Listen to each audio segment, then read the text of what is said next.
CET 2023 के अंदर जिस तरीके के इश्यूज अराइज हुए हैं और जो कॉम्प्लिकेशंस अराइज हुई है, उससे रिलेटेड जो लीगल स्टेप्स लेने हैं उनके लिए टाइम है कम और काम है ज़्यादा। अलग अलग इश्यूज़ के ऊपर कैंडिडेट्स के कंसर्न हैं और अभी हाल फिलहाल में एक जो इन्फॉर्मेशन डिस्क्लोज़ हुई है कि जो 19 और 20 का जो सैटरडे संडे है उसमें एचएसएससी कुछ और कैटेगरीज़ हैं जिनका एग्ज़ाम जो है कंडक्ट करवाने जा रही है। सो फ्रेंड्स, सबसे बड़ा जो मुद्दा है इसके अंदर जो जिसकी वजह से ये सारी कॉम्प्लिकेशंस अराइज हुई और जो स्टे ग्रांट हुआ 4 अगस्त 2023 को ग्रुप 56 और 57 से रिलेटेड सिंगल बेंच के जो कंसर्न रहे हैं वो रहे हैं सोशो इकोनॉमिक मार्क्स से रिलेटेड।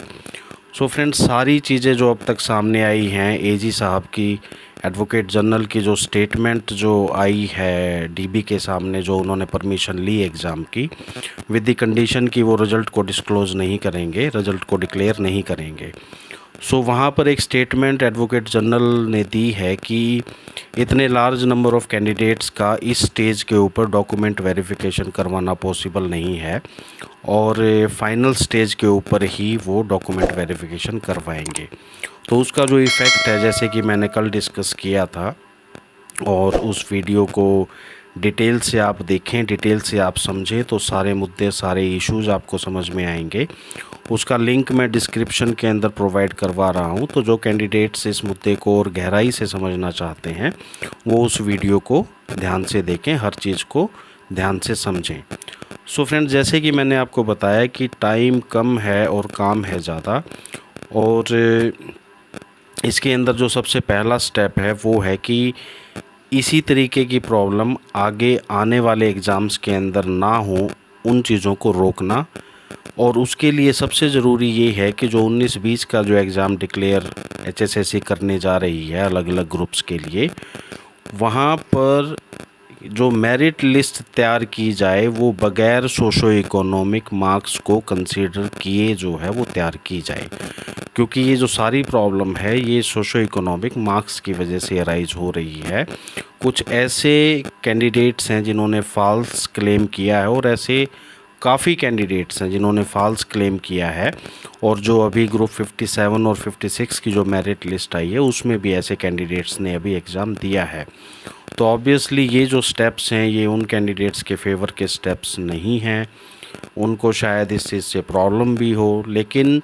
जो जेन्युइन सिचुएशंस हैं, जो सोशो इकोनॉमिक मार्क्स के लिए एलिजिबल नहीं हैं या जो क्लेम नहीं कर रहे हैं कैंडिडेट्स, उन कैंडिडेट्स के लिए सबसे ज़रूरी ये है कि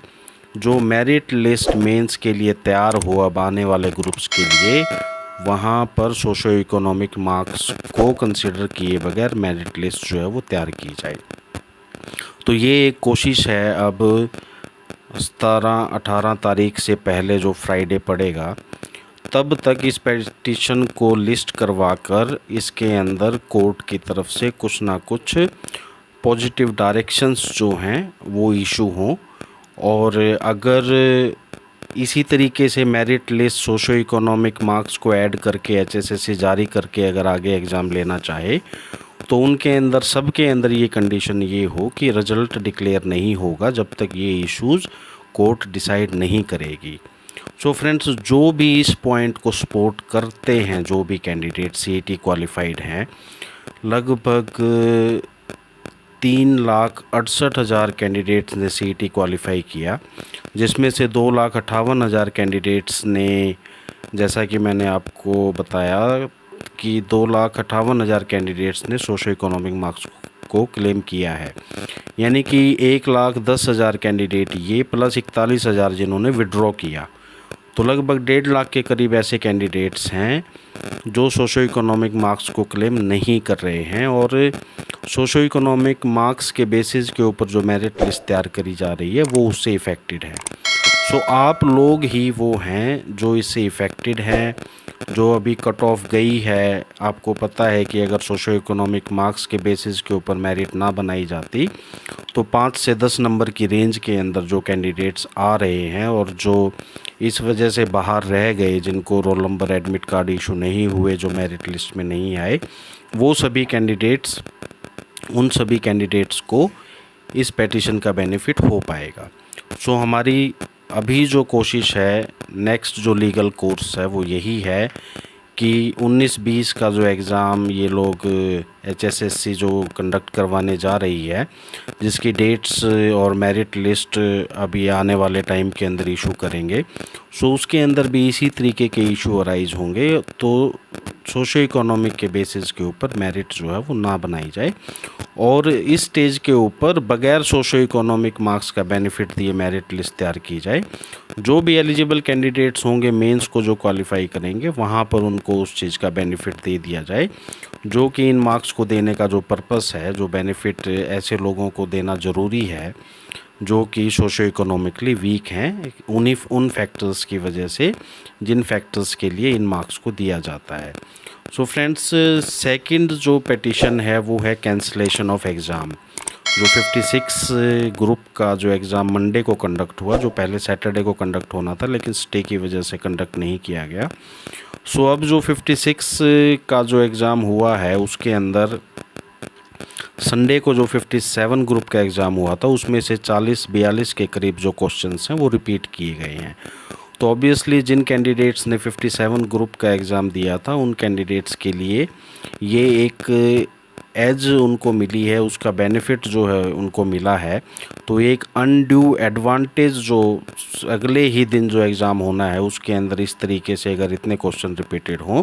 तो जो कैंडिडेट्स 57 ग्रुप में बैठे थे और 56 ग्रुप में भी जिन्होंने एग्ज़ाम दिया है उन कैंडिडेट्स के लिए अनड्यू एडवांटेज है, जो कि अल्टीमेटली मेरिट को प्रभावित करेगी और सिलेक्शन को प्रभावित करेगी।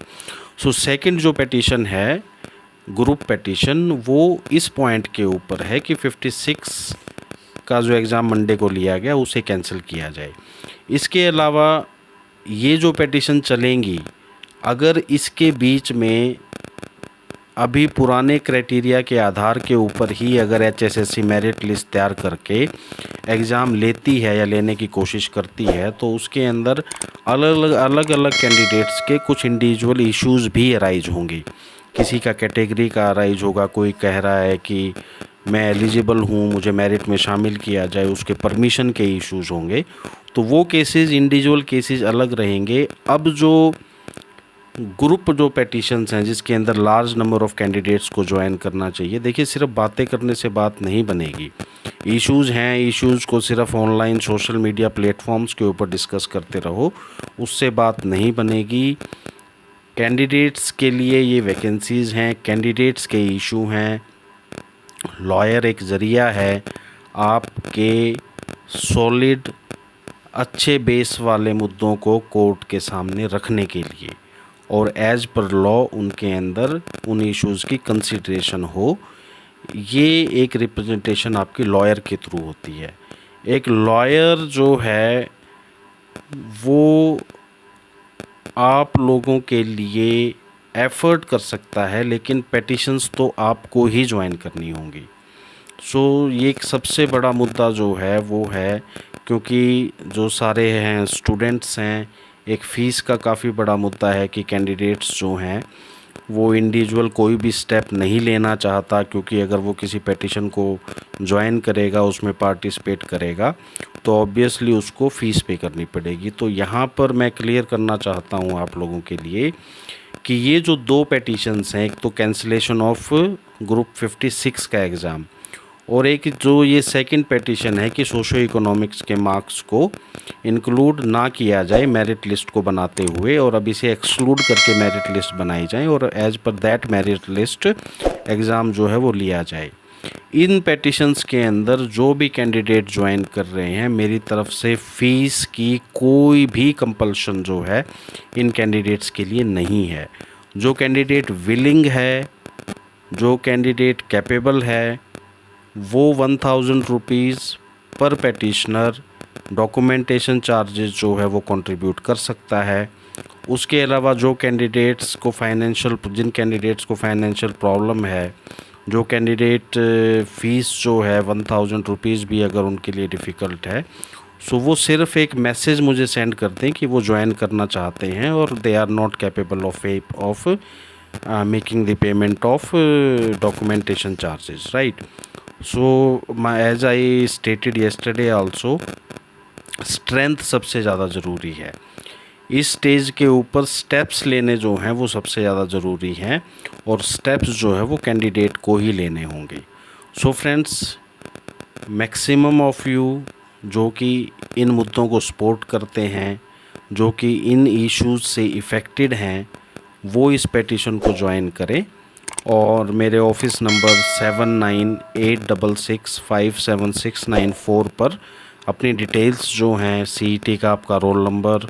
जो मार्क्स आपने स्कोर किए वो डिटेल्स, और जो नेसेसरी डिटेल्स हैं वो आपको व्हाट्सएप के मैसेज में डिस्कशन के थ्रू आपको बता दी जाएंगी।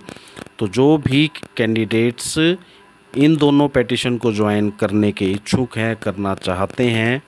पार्टिसिपेट करना चाहते हैं, वो मेरे ऑफिस के व्हाट्सएप नंबर, जो कि डिस्क्रिप्शन में भी मैं मेंशन करवा रहा हूँ, उसके ऊपर आप ये डॉक्यूमेंट्स अपने सेंड करें और इस पेटिशन को ज्वाइन करें। जैसा कि मैंने आपको बताया कि टाइम कम है और अलग अलग इश्यूज़ जो अराइज हुए हैं उनका एक टाइमली सॉल्यूशन जो है वो ज़रूरी है। और फ़िलहाल जो डेडलाइन है वो है नेक्स्ट जो एग्ज़ाम 19-20 को जो HSSC लेने के लिए नोटिफिकेशन इशू करने वाली है, जो कि कुछ इन्फॉर्मेशन HSSC के थ्रू, चेयरमैन के थ्रू डिस्क्लोज हुई हैं कि वो 19-20 को एग्ज़ाम लेंगे। तो इतने समय के अंदर पेटिशन फाइल करके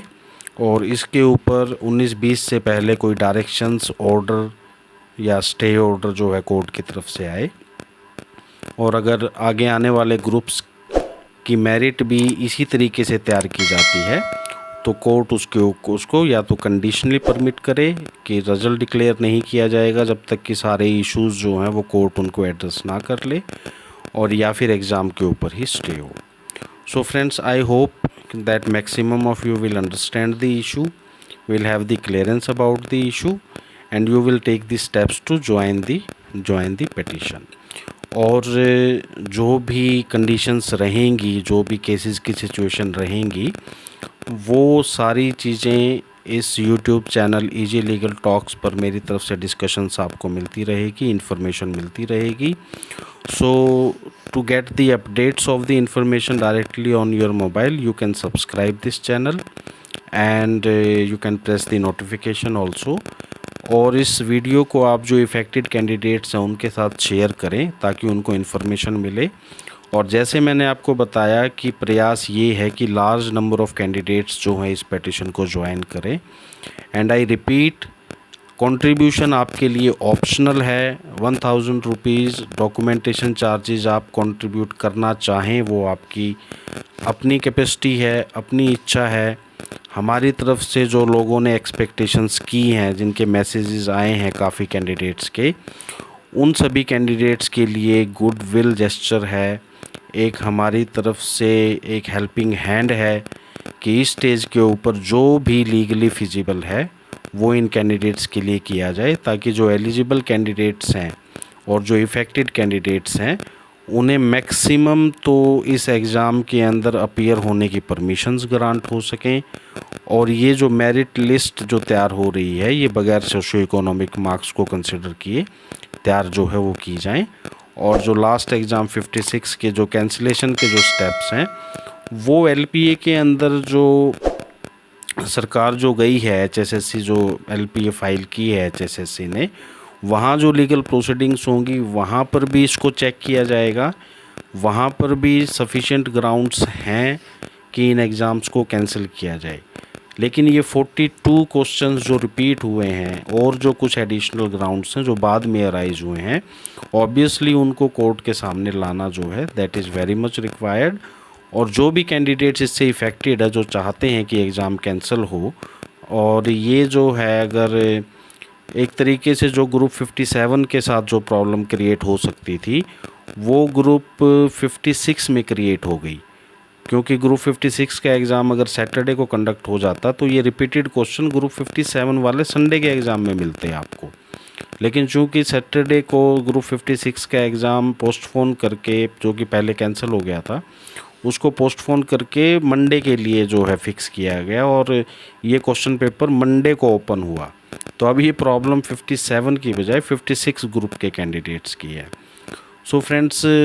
इतनी कॉम्प्लिकेशंस के अंदर काफ़ी तरीके के लीगल इश्यूज अराइज हुए हैं। कुछ कैटेगरीज से रिलेटेड हैं, कुछ कट ऑफ से रिलेटेड हैं और कुछ एलिजिबिलिटी से रिलेटेड हैं। कुछ कैंडिडेट्स जो एक्सपीरियंस